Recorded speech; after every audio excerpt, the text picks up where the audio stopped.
DV live radio, आपकी आवाज। खबरें आज की। नमस्कार, मैं हूं सर्वमित्रा सुरजन। शनिवार रात नई दिल्ली रेलवे स्टेशन पर मची भगदड़, कम से कम 18 लोगों की हुई मौत। घटना में कई लोग हुए घायल। महाकुंभ जाने के लिए उमड़ी थी यात्रियों की भारी भीड़। भगदड़ की घटना पर विपक्ष ने उठाए सवाल। कांग्रेस प्रवक्ता सुप्रिया श्रीनेत ने कहा, एक तरफ राजा अपने दोस्तों को हेलीकॉप्टर से महाकुंभ में डुबकी लगवाता है और दूसरी तरफ रेलवे के प्लेटफॉर्म पर गाजर मूली की तरह श्रद्धालु दम घुटकर मरने को मजबूर है। अमेरिका से अवैध प्रवासी भारतीयों को लेकर दूसरा विमान भी अमृतसर सैन्य अड्डे पर उतरा। हरियाणा के लोगों को कैदियों वाली वैन से वापस भेजने पर पंजाब सरकार ने उठाए सवाल। जानेंगे कि बीजेपी में किस तरह पड़ रही है फूट, और ले चलेंगे राजस्थान के जैसलमेर, जहां सुनेंगे एक सपेरे की कहानी उसी की जुबानी। 50 साल पहले ऐसे थे कि जैसलमेर में हम सांप पकड़े थे, थोड़ी देर खुद आए थे, वो हम सर्टिफिकेट लिए थे, जब भी सर्टिफिकेट लिए थे, जान के छोड़ दी। लेकिन सबसे पहले सुनते हैं हेडलाइंस।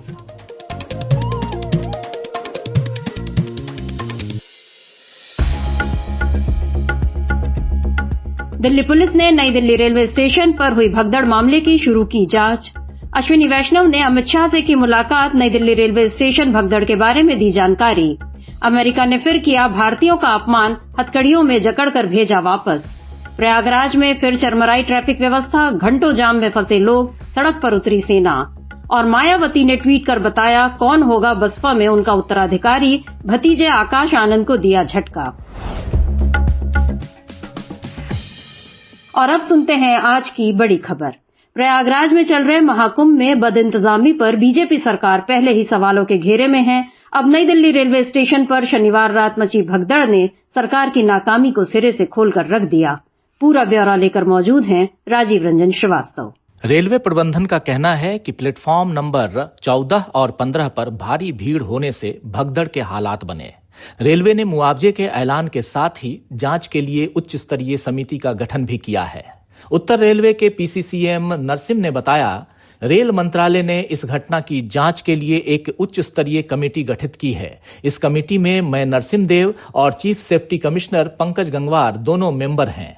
आज कमेटी ने जांच शुरू कर दी है, लेकिन विपक्ष इस पर गंभीर सवाल उठा रहा है। साथ ही रेल मंत्री और प्रधानमंत्री से इस्तीफे की मांग भी हो रही है। राहुल गांधी ने आज सोशल मीडिया पर लिखा है कि नई दिल्ली रेलवे स्टेशन पर भगदड़ मचने से कई लोगों की मृत्यु और कईयों के घायल होने की खबर अत्यंत दुखद और व्यथित करने वाली है। शोकाकुल परिवारों के प्रति अपनी गहरी संवेदनाएं व्यक्त करता हूं और घायलों के शीघ्र स्वस्थ होने की आशा करता हूं। ये घटना एक बार फिर रेलवे की नाकामी और सरकार की असंवेदनशीलता को उजागर करती है।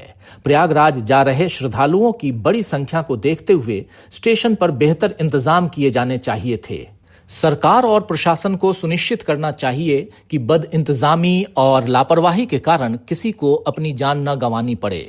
वहीं लालू प्रसाद यादव ने कहा है कि दुखद घटना घटी है, हम सब लोगों को श्रद्धांजलि अर्पित करते हैं। ये रेलवे की गलती है, रेलवे की लापरवाही की वजह से इतने लोगों की मौत हुई। रेल मंत्री को जिम्मेदारी लेनी चाहिए। बहुत दुखद घटना घटी है, हम सब लोगों को श्रद्धांजलि अर्पित करते हैं।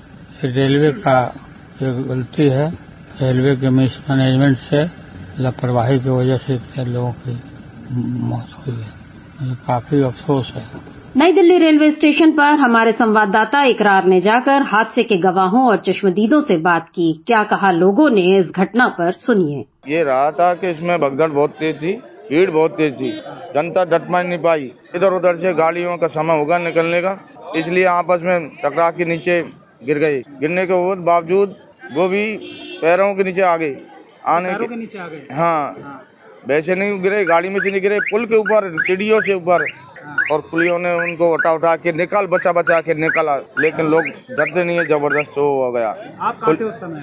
हम जस्ट उस पुल के ऊपर थे, 14 नंबर 13 नंबर पे। तो आप जितने कुली थे उन सभी लोगों ने मदद की, सब कुलियों ने मदद की, मजदूरी नहीं की 1 रुपये की। उन बचाने में लग गए सारे कुली। क्या हुआ था हादसे में, कैसे हुआ? हादसे में कुछ इंजर्ड हो गए, घायल हो गए। घायलों को हमने अपने वो रेडी होती है लगे धरने वाली, उन पे से निकाल के और बाहर ले आए थे हम। और हमारा प्रशासन था, वो रेलवे के कुछ कर्मचारी थे, आरपीएफ वाले भाई थे, टीटी भाई थे, सारा सहयोग किया था। तो जो इंतजाम है वो कल बताया जा रहा है कि इस तरीके का नहीं था, भीड़ एकदम ज्यादा हो गई। इंतजाम तो सर ठीक था, वो तो भीड़ तो अत्यधिक ज्यादा, कल ज्यादा ही थी सर। डीबी लाइव रेडियो पर आप सुनते हैं देश दुनिया की ताजा तरीन खबरें और खबरों के बीच की खबरें यानी विश्लेषण भी। खबरों और विश्लेषण के अलावा यहाँ होती है साहित्य, कला, संस्कृति और विज्ञान से लेकर आर्थिक और खेल जगत की भी चर्चा। और अब अगली खबर अमृतसर से, जहां कल रात अमेरिका से प्रवासी भारतीयों को लेकर दूसरा विमान भी पहुंच गया है। पूरी खबर बता रही हैं हमारी सहयोगी आराधना। अमेरिका में अवैध रूप से रह रहे 116 भारतीय प्रवासियों का दूसरा जत्था भारत पहुंचा। खबर है कि इन लोगों को भी हथकड़ियों और बेड़ियों में लाया गया, लेकिन विमान के उतरने से पहले ही हथकड़ियां हटा ली गई। लौटने वालों में 33 लोग हरियाणा के थे, लेकिन हरियाणा सरकार ने उन्हें घर पहुंचाने के लिए जो इंतजाम किया उस पर विवाद खड़ा हो गया। नायब सैनी सरकार ने इन प्रवासियों को उनके घर तक पहुंचाने के लिए कैदियों को लाने ले जाने वाली बसों का इस्तेमाल किया, जिस पर पंजाब के एनआरआई मामलों के मंत्री कुलदीप सिंह धालीवाल ने कहा कि मैं हरियाणा के गृह मंत्री अनिल विज से अपील करता हूं कि वे निर्वासित भारतीयों को लाने के लिए कैदियों की बस न भेजें। ये कोई अपराधी नहीं है। धालीवाल का कहना था कि हरियाणा सरकार के किसी भी मंत्री ने अमृतसर एयरपोर्ट पर आकर अपने नागरिकों का स्वागत नहीं किया, जबकि पंजाब सरकार के मंत्री और खुद मुख्यमंत्री भगवंत मान वहां मौजूद थे। आप सुन रहे हैं डीबी लाइव रेडियो, आपकी आवाज। और अब जानते हैं कि बीजेपी में क्यों फूट पड़ रही है। पहले बीजेपी सांसद सुब्रमण्यम स्वामी ने मोदी की अमेरिका यात्रा पर तंज कसा और उन्हें ट्रंप की जेब में रखा हुआ बता दिया था। अब हरियाणा में भी बगावत की आवाज तेज हो रही है। पूरी खबर लेकर हाजिर हैं हमारी सहयोगी आंचल। हरियाणा बीजेपी में फिर फूट पड़ती हुई दिखाई दे रही है। दरअसल अंबाला नगर परिषद के चुनाव में पार्षदों के टिकट बंटवारे पर अनिल विज फिर आर पार के मूड में आ गए। अनिल विज के कम से कम 15 समर्थकों को टिकट नहीं मिले, जिससे वो भड़क गए और उन्होंने चेतावनी दे दी कि मैं विदेश चला जाऊंगा। विज का कहना है कि जब सब कुछ हाईकमान से ही तय हो रहा है तो फिर हमारी जरूरत ही क्या है। आपको बता दें कि कुछ दिनों पहले अनिल विज ने मुख्यमंत्री सैनी के लिए गद्दार शब्द का इस्तेमाल किया था और अब फिर से उनकी नई धमकी सामने आई है, जिसके बाद बीजेपी भी बैकफुट पर आ गई। पार्टी ने अब उम्मीदवारों की संशोधित सूची जारी की है, जिसमें अनिल विज के समर्थकों के नाम भी शामिल किए गए हैं। हालांकि फिलहाल बीजेपी ने उनकी नाराजगी दूर करने के लिए सूची में बदलाव तो कर दिया है, लेकिन सवाल ये उठ रहे हैं कि क्या इस कदम से पार्टी को लेकर विज की नाराजगी दूर हो पाएगी। आप सुन रहे हैं डीबी लाइव रेडियो, आपकी आवाज। और अब आपको लिए चलते हैं राजस्थान के जैसलमेर, जहां हमारे वरिष्ठ सहयोगी अतुल सिन्हा पेश कर रहे हैं एक सपेरे की कहानी, उसी की जुबानी। इस वक्त मैं मौजूद हूं जैसलमेर के पास एक ऐसे गांव में जिसकी कहानी बहुत दिलचस्प है और जिसे हॉन्टेड विलेज कहा जाता है। 13वीं शताब्दी में इस गांव को पालीवाल ब्राह्मणों ने बसाया था और जैसलमेर के एक मंत्री सलीम सिंह के अत्याचारों से परेशान होकर गांव वालों ने ये पूरा गांव रातों रात खाली कर दिया। कहा जाता है कि गांव वालों ने इसे शाप दिया कि ये गांव दोबारा कभी नहीं बसेगा। ये भी कहा जाता है कि यहाँ शाम 6 बजे के बाद कोई नहीं आता और यहाँ सलीम सिंह के अत्याचारों के शिकार लोगों की आत्माएं भटकती हैं। कहानी दिलचस्प है और अब यह गांव पर्यटकों के लिए कौतूहल का केंद्र है। जी हाँ, ये गांव है कुलधरा और यहीं हमारी मुलाकात हुई एक ऐसे सपेरे से जिनकी रोजी रोटी अब यहाँ बीन बजाने से ही चलती है। वो कहते हैं कि उनके पास सांप पकड़ने का लाइसेंस नहीं है और नहीं वो इसे लेने गए। राजस्थान में वैसे तो सपेरों के कई गांव हैं, लेकिन अब वे अपने इस पेशे को छोड़ चुके हैं। यहाँ अब सिर्फ वही सांप पकड़ सकते हैं जिन्हें सरकार लाइसेंस देती है। तो सुनते हैं सपेरे अर्जुन नाथ की कहानी, उन्हीं की जुबानी।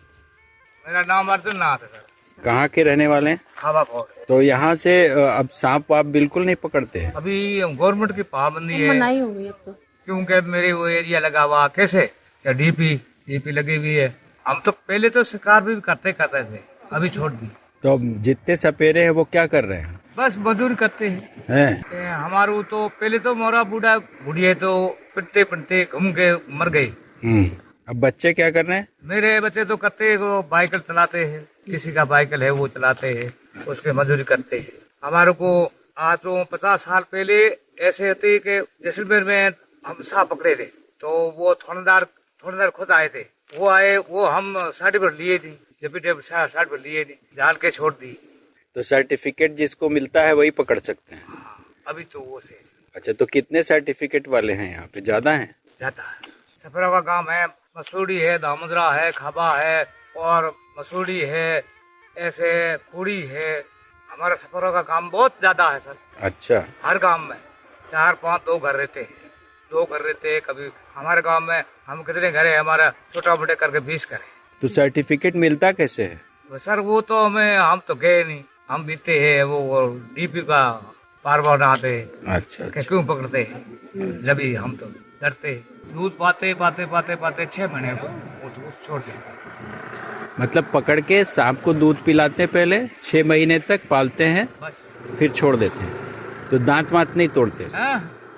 ऐसे तोड़ते थे। उसका कितनी वो इतनी तो है, उसका मांडा कितना है, इतना है। तो वो हमारा दांत, अब आप सर हो, गवर्नमेंट सर्विस हो, मेरा दांत खोरोगा तो मैं क्या करूँगा? सही सर। ये पुराना तो मैं 70 साल तो मैं ले लिए, 50 साल से बजा दे।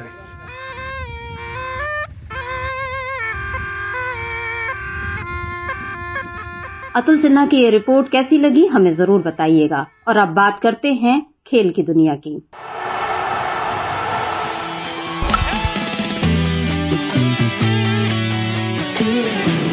चैंपियंस ट्रॉफी से ठीक पहले रविचंद्रन अश्विन ने भारत के स्क्वाड में एक बड़ी कमी निकाली है। अश्विन ने कहा है कि टीम में 5 स्पिनर्स चुनने से नुकसान हो सकता है। आपको बता दें कि इस बार टीम इंडिया को अपने स्टार तेज गेंदबाज जसप्रीत बुमराह के बिना खेलना है, लेकिन टीम इंडिया ने इस साल की चैंपियंस ट्रॉफी में अपने साथ 5 स्पिन गेंदबाजों को ले जाने का फैसला किया है। सिलेक्टर्स के इस फैसले पर टीम इंडिया के पूर्व स्पिन गेंदबाज रविचंद्रन अश्विन ने चिंता जताई है।